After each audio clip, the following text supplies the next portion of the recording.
முருகப்பெருமானின் சூட்சமமான இந்த மந்திரத்தை தினந்தோறும் பாராயணம் செய்ய முடியறவங்க தினந்தோறும், அதுக்கெல்லாம் நேரம் இல்லைங்க அப்படின்னு சொல்றவங்க செவ்வாய்க்கிழமை தோறும் மற்றும் சஷ்டி கிருத்திகை நாட்களில் பாராயணம் செய்து வந்தால் சத்ருக்களே இருக்க மாட்டார்கள், அதாவது பகைவர்களே இருக்க மாட்டார்கள்.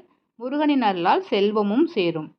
ஓம் நமோ பகவதே சுப்பிரமணியாய சண்முகாய மகாத்மனே சர்வசத்ரு சம்ஹார காரணாய குஹாய மகாபல பராக்கிரமாய வீராய சூராய மத்தாய மகாபலாய பக்தாய பக்த பரிபாலனாய தனாய தனேஸ்வராய மம சர்வாபீஷ்டம் பிரயச்ச ஸ்வாகா. ஓம் சுப்பிரமணிய தேவதாய நமக.